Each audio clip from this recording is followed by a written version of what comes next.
Le vibrato est un outil puissant, bien qu'il ne soit pas indispensable. À l'époque baroque, il n'existait pas encore, c'est pourquoi certains puristes déconseillent de vibrer dans Bach ou Vivaldi. Pour ma part, je n'hésite pas à vibrer dans ce répertoire également. Et même si une note non vibrée est parfois très appropriée, même dans le répertoire romantique, le vibrato nous donne plus de relief et nous offre deux atouts essentiels.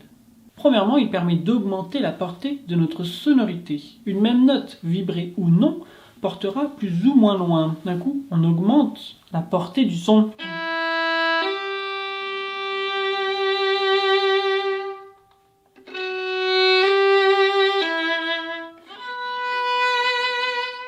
C'est intéressant des fois de ne pas vibrer puis de vibrer.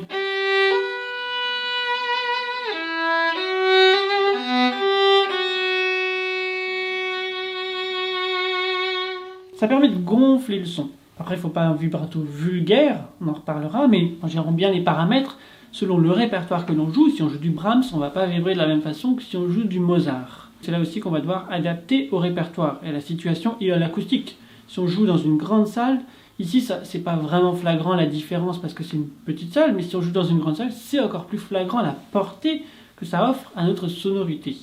Le deuxième avantage, c'est que le vibrato permet de détendre notre bras. Lorsque l'on vibre, notre bras tout entier est impliqué. Impossible de vibrer correctement en étant crispé. Donc le vibrato nous oblige à trouver notre détente et notre alignement. Mais justement, quelle est la partie de notre bras qui vibre? L'ensemble du bras? Le poignet? La main? Les doigts? Voyons cela de plus près. Si on vibre de l'ensemble du bras, qu'est-ce qui va se passer? On va avoir un vibrato très dispersé. Pas contrôlé. Tout le bras est impliqué. Comme je disais précédemment, l'ensemble du bras a son rôle, ce qui ne veut pas dire qu'il est moteur. Même si l'ensemble du bras est impliqué, de la tête aux pieds on est impliqué. Toutes les cellules de notre corps vibrent. On n'isole pas. Isoler, c'est jamais une bonne idée. Maintenant, si on veut pouvoir vibrer efficacement sans dilapider notre son et déstabiliser notre bras et donc le reste de notre corps, eh bien il faut que le vibrato soit quand même très focalisé, que l'on vibre lentement ou rapidement, de façon ample ou de façon étroite. Donc si l'ensemble du bras est impliqué, et bien d'un coup on a un vibrato très hystérique. Donc pour moi le vibrato du bras n'est pas très efficace. Ensuite, si on parle d'efficacité, qu'est-ce qu'on pourrait avoir de plus minimaliste que ça? Le doigt, on ne peut pas faire plus minimaliste que le vibrato du doigt. Maintenant, est-ce que c'est réaliste? Ça ne marche pas. On ne peut pas vibrer du doigt. C'est très isolé. Et pour le coup, encore une fois, isolé n'est jamais une bonne idée. Donc le vibrato du doigt n'est pas une option. D'ailleurs, je ne connais aucun violoniste sur cette planète qui utilise le vibrato du doigt. Ensuite, le vibrato de la main, c'est déjà mieux. Mais malgré tout, il faut quand même savoir que c'est le poignet qui est la connexion entre notre bras et notre main. C'est lui qui connecte l'énergie qui vient de notre buste jusqu'au bout de nos doigts. Encore une fois, on n'isole rien, tout est connecté. Maintenant, tout n'est pas moteur. Donc l'énergie circule de notre buste, de nos pieds, nos jambes, vraiment tout est connecté.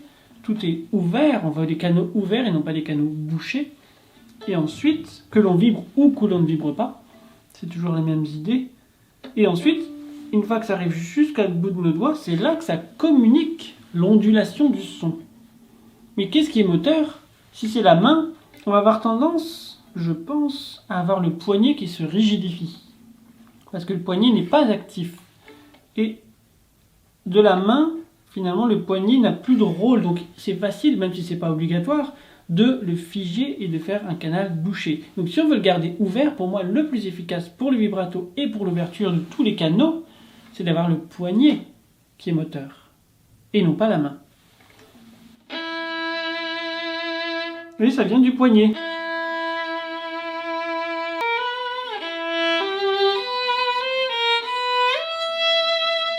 Donc le poignet se met à onduler ou pas, mais c'est de toute façon un canal ouvert. Donc pour moi, le seul vibrato le plus efficace, c'est le vibrato du poignet. Et c'est ainsi qu'on obtient un vibrato ample et généreux.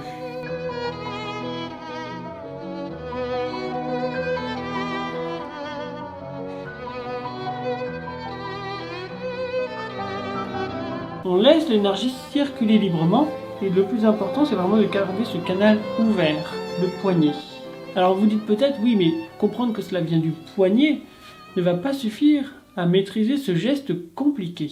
Eh bien la bonne nouvelle c'est que ce geste n'est pas compliqué. Il est même plutôt simple, mais simple ne veut pas dire facile. Mais avec les bons placements et les bons mouvements, vous allez vite décoincer tout cela pour trouver votre équilibre et votre vibrato personnel, parce que le vibrato est très personnel. Il n'y a pas deux personnes qui vibrent de la même manière. C'est ça qui un peu donne la patte du violoniste, ou de l'altiste, ou du violoncelliste, guitariste, tous les instruments à cordes, ou même les chanteurs. Chaque personne, c'est entre autres grâce à ça qu'on reconnaît la sonorité de chacun, l'individualité. C'est grâce au vibrato. Donc l'objectif n'est pas d'avoir le même vibrato que votre violoniste préféré, mais d'avoir votre propre vibrato, qui sera beaucoup plus personnel. Et donc, de toute façon, quel que soit votre style, dans tous les cas, on veut un vibrato qui est naturel et pas un vibrato qui est artificiel. On veut un vibrato qui est fluide et pas un vibrato qui est bloqué ni hystérique.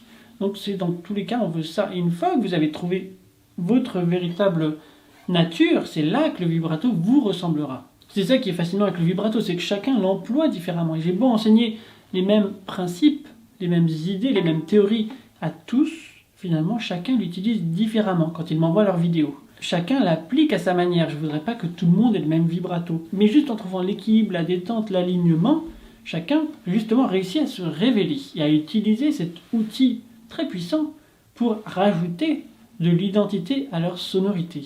Fini le vibrato forcé et maladroit. Ainsi j'ai beau donner les mêmes conseils, chacun l'adapte à sa manière, avec ses goûts et sa morphologie. Tant mieux si votre vibrato vous ressemble. Votre vibrato doit rester personnel et refléter votre identité selon sa vitesse, son amplitude, son angle et la multitude de détails dont on va parler. Et pour vous guider à travers les méandres de cet ornement puissant, j'ai créé une formation. Si vous voulez continuer la route ensemble, je vous invite à vous inscrire. Les liens se trouvent sous cette vidéo, sachant qu'elle est proposée à un prix très en dessous de la valeur que vous allez y trouver. J'ai d'ailleurs mis quelques témoignages de personnes qui ont suivi cette formation qui les a aidés à développer leur vibrato au violon et à l'alto. Car oui, certains altistes l'ont également suivi. Alors non, si vous êtes flûtiste, cette formation n'est pas pour vous. Mais je pense que si vous êtes ici, c'est probablement que vous jouez d'un instrument à cordes. La balle est donc dans votre camp, et quoi que vous décidiez, j'étais ravi de vous donner quelques idées sur ce sujet. Et j'espère vous retrouver très vite de l'autre côté.